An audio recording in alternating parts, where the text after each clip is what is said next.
Hi, I'm Denise Jagroo, and welcome to my web series, The Real Story. These are real stories from real people. These are stories about health and healing, and I hope these stories will inspire and educate you. Today, I'm in a super magical place called Tournesol.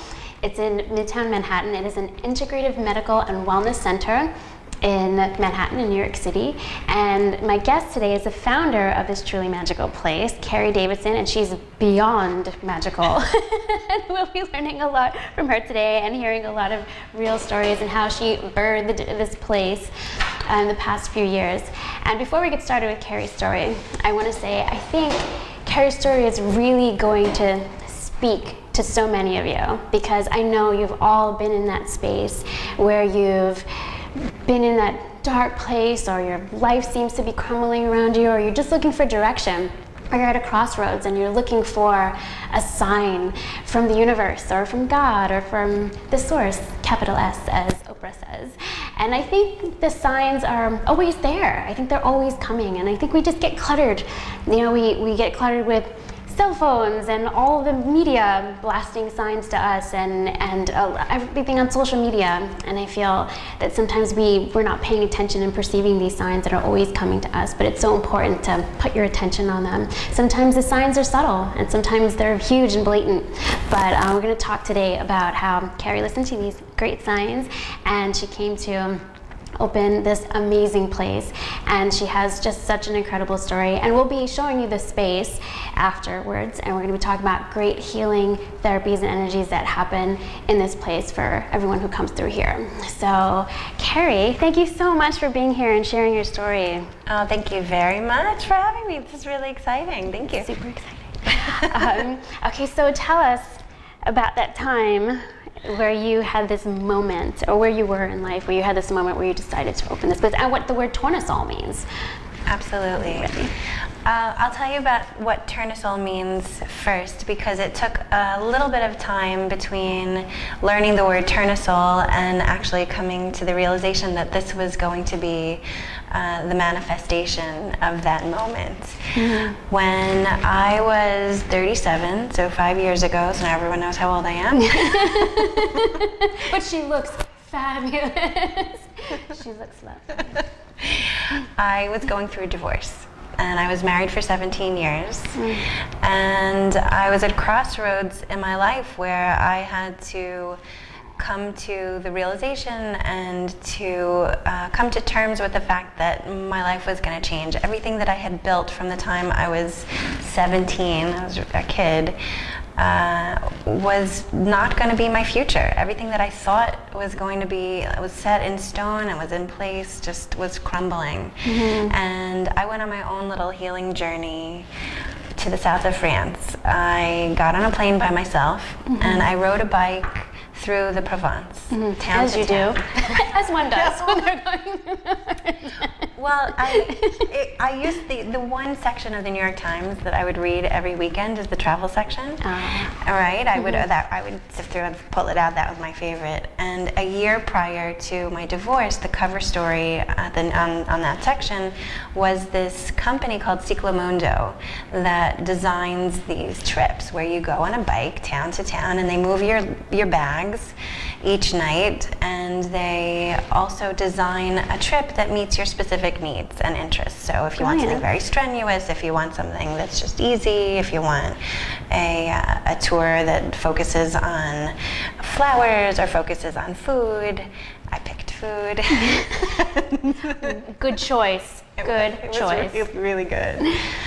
So I decided when I was in that moment of I need to do something, I don't know what it is, I remembered back to that article, and I thought, I'm going to do that. Mm-hmm. I'm going to go by myself.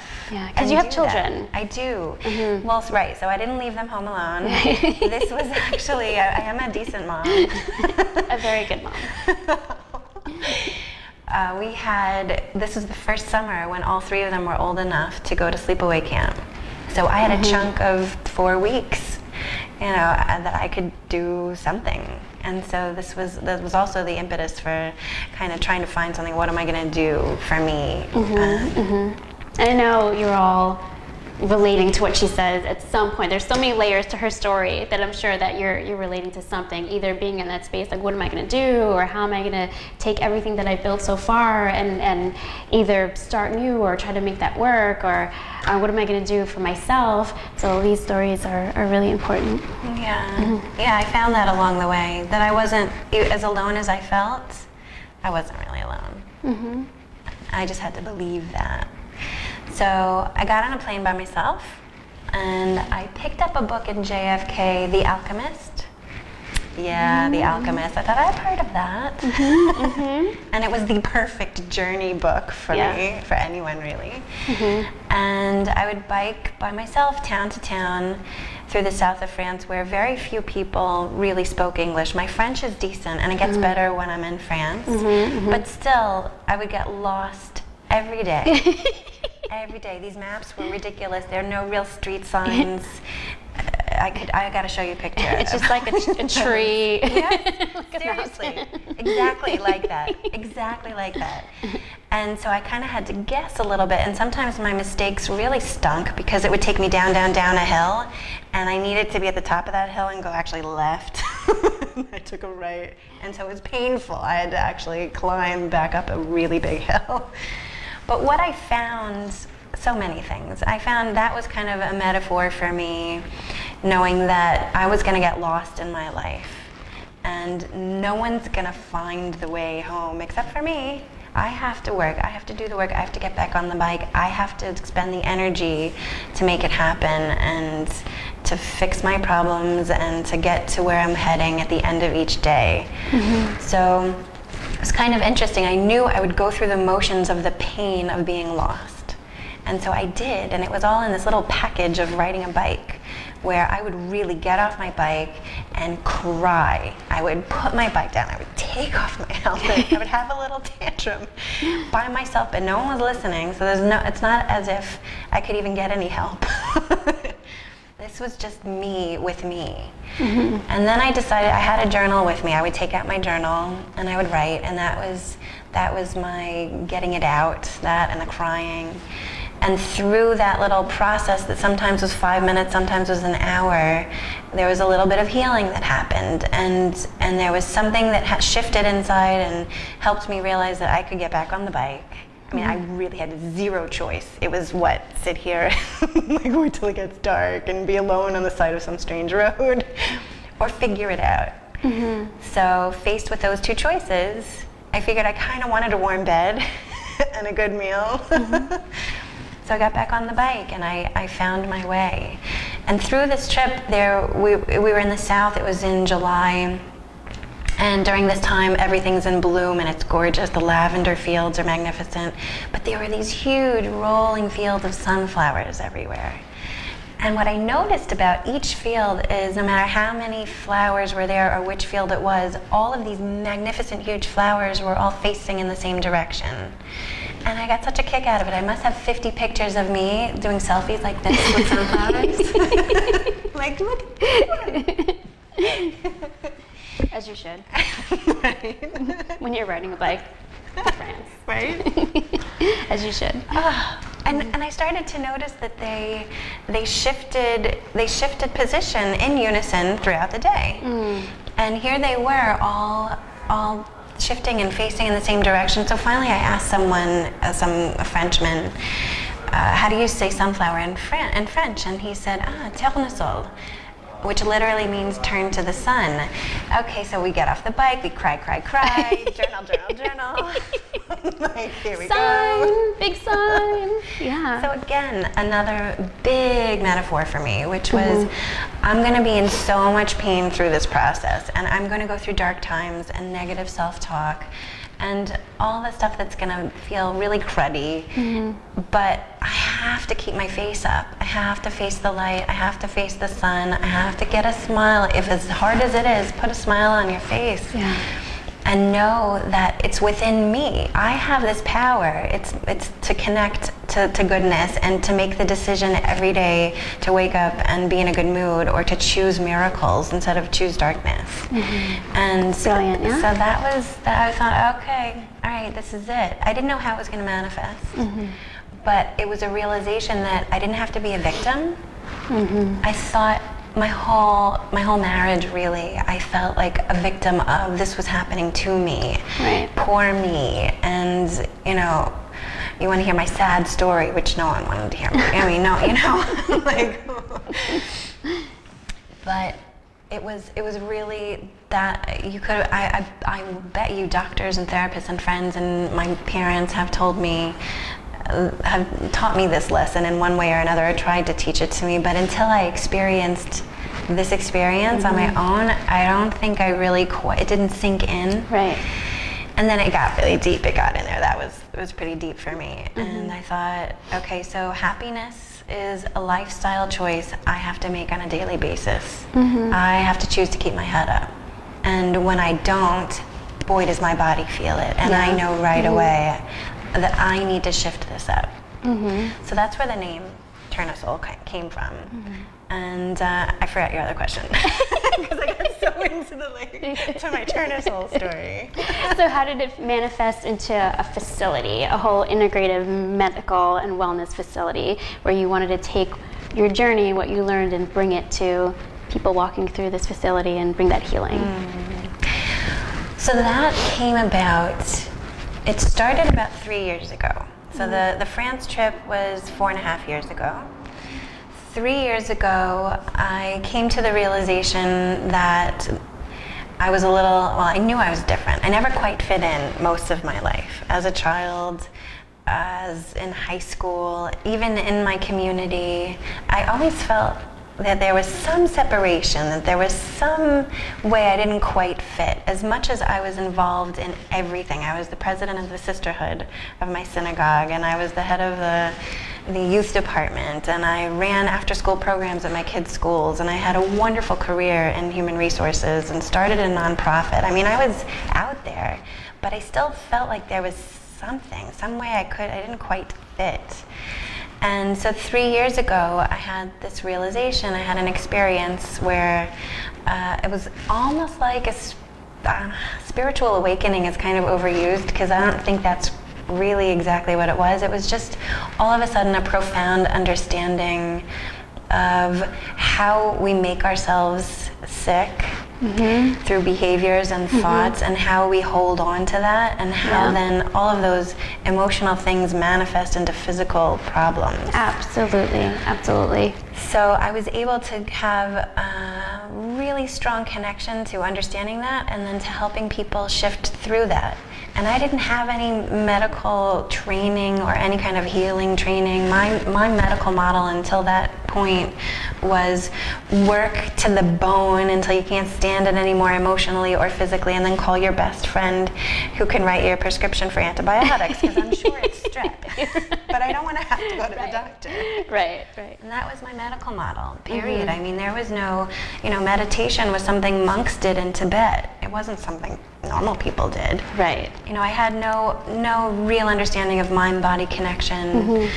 So then I had this experience 3 years ago that shifted my perspective quite suddenly and profoundly, and I started to open my eyes to the possibility that there was something to be said for energy practices and for mindfulness and for quieting the body and the breathing and all of this meditation and yoga. And so I started to read books, started to pay attention more, started to be more observant to how I felt in certain situations, where pains would come up when I was faced with certain emotional stressors and challenges, when I would have someone yell at me, or I would be in a situation that was emotionally challenging. I would always feel it here. And I'd be like, what's that? Okay, now let's think about that, and then focus on it and work on that, instead of running to the bottle of Xanax or antibiotics or surgery, who knows what. Right. So I went through a process of figuring that idea out for about a year, until I finally was comfortable with the idea that maybe I could actually help people heal through this energy work. I wasn't trained in anything, but somehow people felt better when I intended to to deliver some kind of help in some way, whether it was having a conversation, whether it was just thinking about them feeling better, or putting my hands over a spot that had pain, like as in Reiki. So I had another couple of years where I started thinking about, well, why me, why now, and what am I supposed to do with this? Because I'm this very conventional corporate person. This wasn't part of my life at all. Why is it coming in? I always wanted to know. I would examine everything that came into my life. Why? What do you want? Why do I need to pay attention to you? And I started to see patterns emerge among all of these people who would come into my life who I noticed who were sick or holding emotional stuff. And I saw that their energy kind of looked the same. Pain, illness, sadness had a picture for me. And then I thought, well, why are these people so sad? Why is there so much sadness, so much anxiety? I mean, it's palpable for me just walking down the street. I thought, well, can't they get help? Why aren't they healing? And I'm thinking, well, what's available out there? So the conventional medical model is available, and you know, just for metaphorically, let's say it looks like this, right? Here's our medical model, and here's what I see sadness and illness looks like. So I'm wondering, like, okay, these are never, ever going to match up. There's no way that what we have out there is ever going to create a sustainably happy and healthy society. So then I started to think, well, what are the components that I've experienced over the course of my life where I made lasting and beautiful, healthy change? So that's where Turnisoul was born, and I wrote a model to change healthcare. Okay, so you decided to start a facility that offers different types of more unconventional medical practices, but that allow for healing in a different way that you've been experiencing. I did. Once I kind of got a sense of the components that really go into sustainable health and healing, I wanted to bring them all into one place and have it be easy. Because one of the things I find is that if it's stressful or there are more steps involved or it takes too much time in today's world, people aren't going to do it as much as I would love them to. And I'm guilty of that as well. It has to fit. We have busy lives, and so how can we achieve sustainable health and happiness and really make it still fit into our lives and make it a practice? So that's when I started to realize, okay, it's a lifestyle choice. It's a daily, moment-by-moment decision that I make. So how can I help people be and live in that space where you're not just scheduling your meditation for 7 o'clock on Thursday evenings and the rest of the week is chaos. It's walking through the world and having the tools to know, okay, my heart rate's elevated. What am I worried about? Oh, right, I have that report due and I haven't finished. Okay, so how can I reduce my heart rate right now?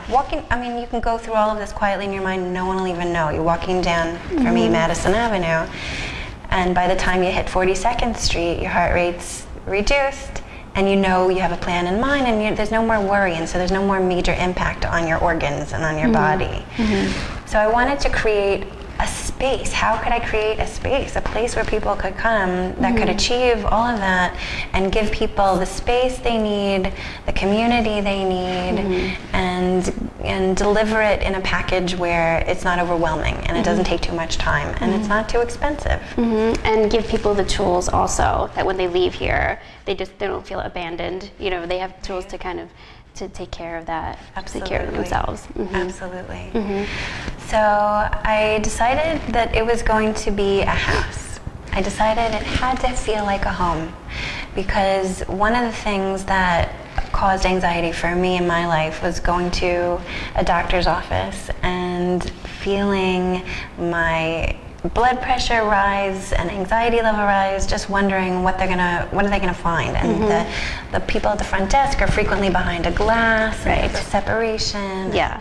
And then they all come in with their white coats and everything feels very sterile and smells like alcohol, and it just makes me nervous. You know what she's talking about. So the first thing that I wanted was to welcome people as if they were coming to visit me in my home. And this literally is someone's home. This is because we're across the street from Morgan Stanley Library, so this is actually a connection to him, right? This is... Yeah, the first picture I actually have of the structure was from the 1920 census, and it looks kind of like it still holds its main shape, and it was the home of J.P. Morgan's carriage driver, and behind us was the stables. Got it. So yeah, I mean, there's like fireplaces and like it really does feel like a home. It doesn't feel clinical at all, but there's a lot of healing that goes on here. Yeah. So I started to research and experience and understand the efficacy of these holistic modalities. And like I said, I didn't come from that space at all. So I'm very skeptical. And there are certain standards that need to be met in order for me to feel comfortable saying, okay, would I send my child to this person or to this modality? Do I feel like there's really research behind it? Have I experienced a shift using this? Does it help me? So there's a real vetting process that I go through with anyone and any modality that I bring through. And I wanted to give people the opportunity to try different things, because I feel like everyone likes a different flavor of ice cream.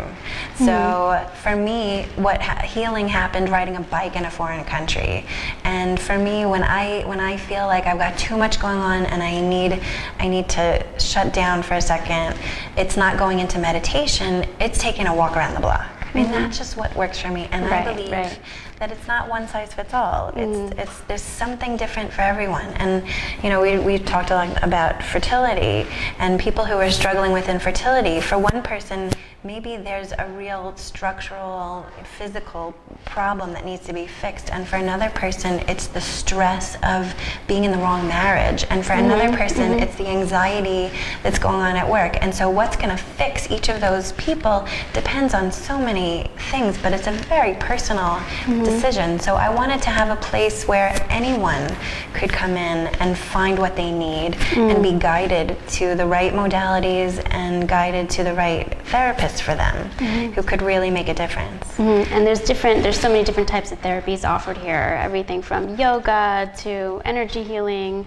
to does anybody do Pilates here? Not yet. Do you teach Pilates? But I'll keep my eye open. And there's psychologists and psychiatrists who work here, so a lot of education as well and therapy in that way. And tell us about vibroacoustic sound therapy. Yeah. It's wild. I know, just when you say it, I start to chill. It is wild. It's one of the therapies offered here, and it's super unique, and it's one of the only places on the East Coast that offers this. Yeah. So tell us a little bit about it. Sure. So when I was thinking about the different modalities that I wanted to have here, I wanted to incorporate something different, something that was studied and there was data and research backing it, but something that was experiential, where you could go into a room and have an experience without a therapist, where you could just kind of melt in and feel amazing, and it had some kind of healing properties. I wasn't sure what this thing was going to be. So I started to research award-winning integrative hospitals in the United States to see what made them award-winning. What do they do? What do they have that's different? And I found the Scripps Hospital in San Diego that's been around for quite some time. Mary Guarneri is there. Yeah. And I looked at their laundry list, like, all right, what you got? And they've got Reiki, and they've got meditation, and they have yoga and nutrition and health coaching. And I'm thinking, okay, we know about these. What else? What's special? So at the bottom of the list, they have vibroacoustic sound therapy, which is something I had never heard of. And so I decided to do some of my own research. I figured that if they have it, they've researched and they made sure that it does what they say it does. And I noticed that National Institutes of Health has been studying it for more than 20 years. And the reports just go on and on and on about the benefits of this type of therapy. And what it is, it's a combination of the vibrations from mild music and single tone frequencies. And it's transduced into this water table, so it's like laying on a water bed, and the transducers are underneath the water bed, and the sound and vibration comes up through the water, and you feel it throughout your body. And there's an immediate relaxation, decrease in blood pressure, increase in blood flow so that healing speeds up. And it's just really heavenly. And I found a company that makes the equipment, and I called them, and I ended up going up to them. They're in Lewiston, New York, near Niagara Falls. And I tried out the table, and it was heavenly. And they also write the frequencies. And so I have 50 custom designed frequencies for anything from fibromyalgia, post-traumatic stress disorder, Parkinson's, MS, arthritis, back pain, neck pain, sciatica, knees, feet, all of the Chinese meridians. And for people who are into energy work, there's a chakra clearing one. There's one that helps you go into a deep meditation for people who are trying to deepen their meditation practice. And it's been absolutely amazing. The people. What do people say when they get off? I've tried this. It's wild. It's beyond heavenly. I just felt like on a totally different level when I got off, and I have a lot of stomach issues. So like we set the frequencies for my stomach and everything, and I just felt so much better. I felt like I floated out of here. It's pretty amazing. Yeah, it's terrific. What do people say when they get off of it? I usually get this face, especially the first time. They'll sit up and they'll say, wow. And I had this one woman who she's very proper, and she's always very put together, and there's nothing out of place, not a hair, not a word, nothing, just really this perfect woman.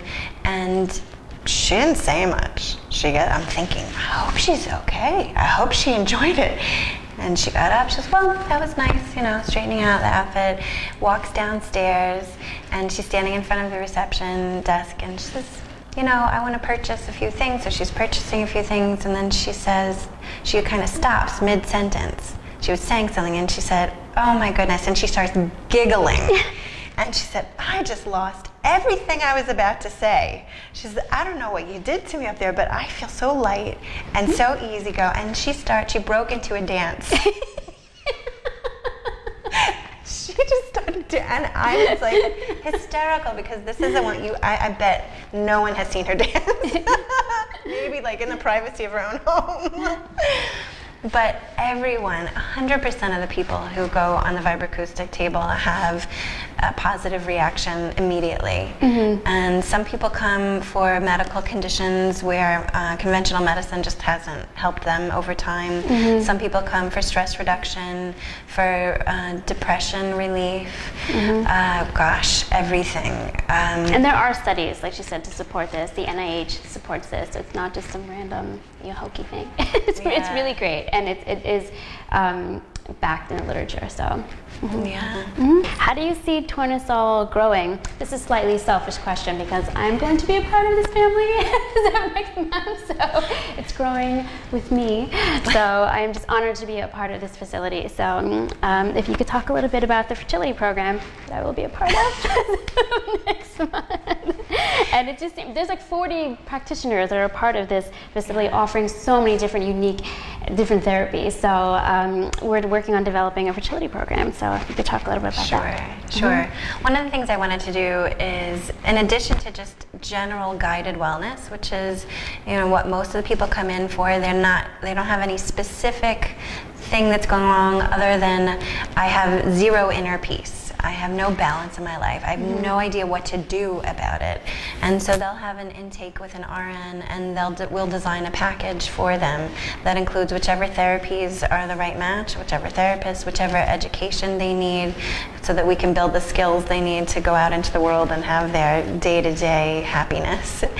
And also they're part of our community, so they attend our community events, and they're supported by and accountable to a really healthy, vibrant, beautiful group of people. So what I wanted to do was to create some specific programs for certain populations, because I started to see certain things emerge that were kind of more popular problems. And one of them was women around my age struggling with infertility. And I thought, well, one of my very good friends was going through this, and I asked her, what is this process like? What's wrong with the process? What works, what doesn't work? And this is a person who struggled for almost 7 years and tried lots of different things, bounced around doctor to doctor. And didn't have inner peace and didn't know how to deal with stress and didn't really have an answer. You know, these are two healthy people. Why aren't we conceiving?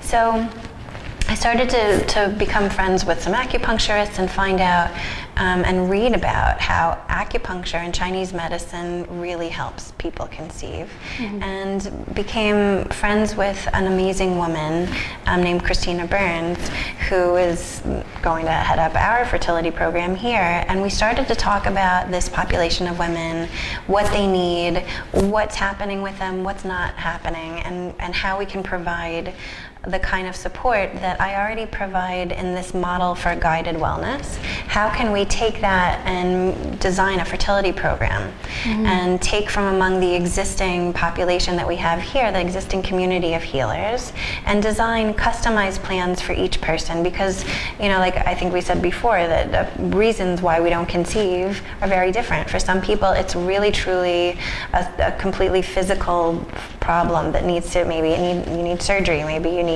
some kind of other intervention. And then there are the other people who are just in the wrong relationship or afraid of money or whatever it is. And so what we do is Christina will be the anchor for the program, and she will do an intake with each person, and she'll design a customized plan where the patients will have a program that consists of a core of acupuncture, nutrition counseling, and some sort of stress reduction or emotional support. And the choices for how to deal with the stress reduction and emotional support we have about 20 different choices that we offer here. And so based on the interview and the intake with the client and what their time constraints are and what they're interested in, we'll design a stress reduction program that specifically meets their needs. And also provide other support depending on what their case is and what they need.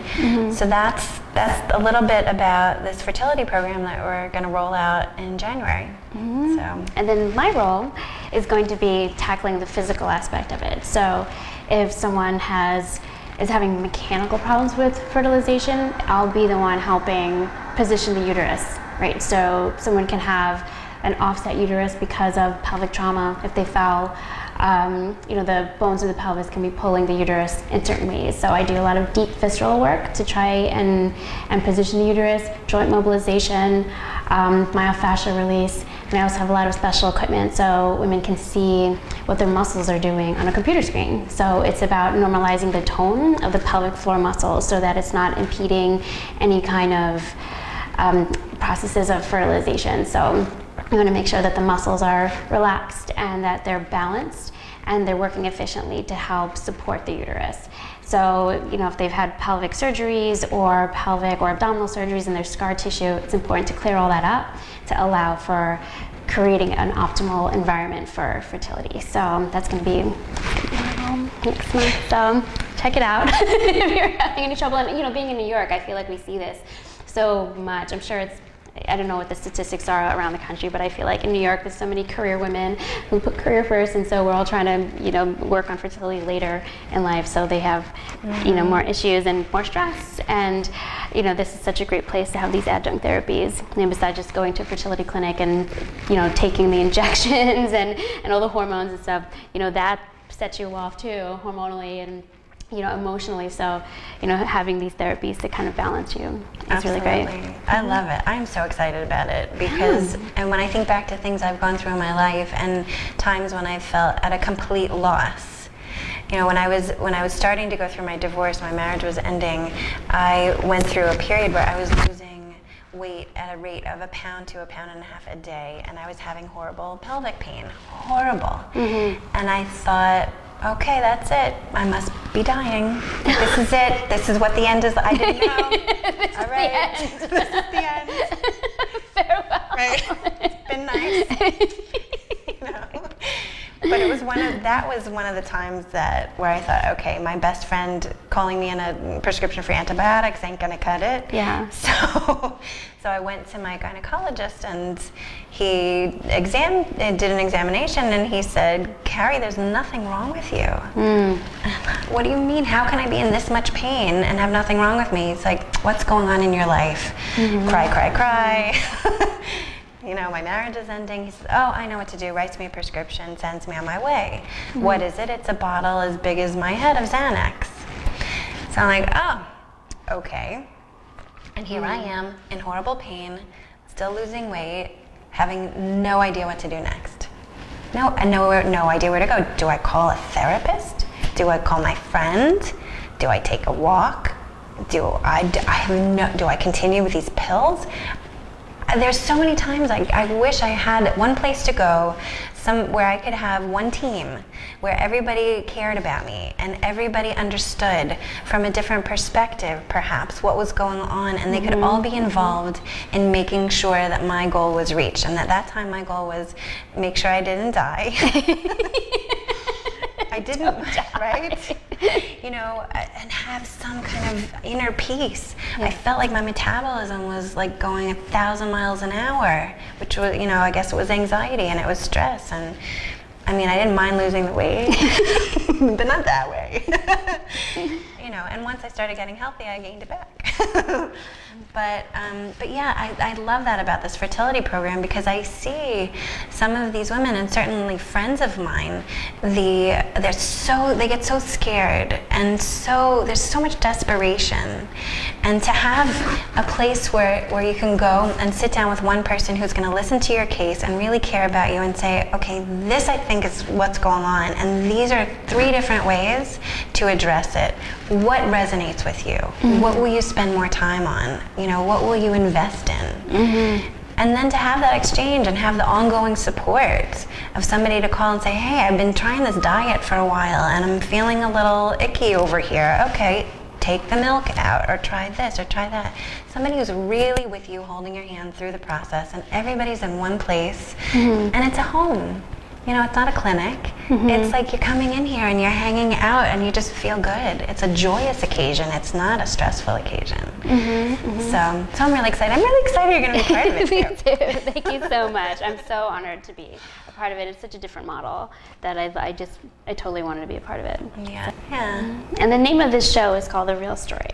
So can you tell us a real story, or any story of healing that you'd like to share that's inspiring? Well, I guess Carrie's real story is her story of bringing her to this moment, to this place, to this facility, and your path and your journey that's brought you here. Yeah, I think, you know, one thing, actually, when at one point I was interviewing for a position at Columbia, I was the executive director of a nonprofit there, and it was based in the Department of Child and Adolescent Psychiatry. So I walked in for the interview into their lawyer's office. And so this huge conference table surrounded by all of these really serious people, and most of them were psychiatrists. And I thought, oh gosh, they're going to be able to know what I'm really thinking. You know, they're going to be able to see behind the words I'm using, so I better be pure. So what I came to learn from that process, I thought, well, all of these people are so incredibly healthy, emotionally healthy, because they're psychiatrists, they know. And what I started to learn was, over time, that I think that therapists end up kind of teaching what they need to work on. Not everybody, but I would see it happen a lot. And so one of my friends once said to me, well, you know, along those lines, Carrie, your goal is to heal the world. You must have a lot of stuff going on. Like, I'm just a psychiatrist and I work one-on-one, and, you know, I maybe see 5 patients a day. You want the whole world to get better. Like, what's going on? So I think for me, my experience for healing has been pretty profound. Going from, you know, a little kid in Memphis, Tennessee, living on a farm, a child of divorce, in a step family where I had challenges, into a marriage where I had challenges and had certain beliefs about myself, of what I could and couldn't do, to actually put one foot in front of the other every single day for me is a healing journey, where I have to make that concerted effort, and I have to remind myself that I've made a choice to live a happy life, and it is every single moment. It's a reminder, and it's gotten to the point where it's second nature for me, but it's certainly my own journey here as well. Turnisoul is my own healing journey, and I invited all these other people to join me. Let's go, guys. Yeah, yeah, and we're loving being a part of it. So that was a great story. Thank you so much, Carrie, for sharing your story and letting us be a part of this. And we're going to do a little tour now to show you the facility. Definitely check this place out. It's on 36th Street between Park and Madison.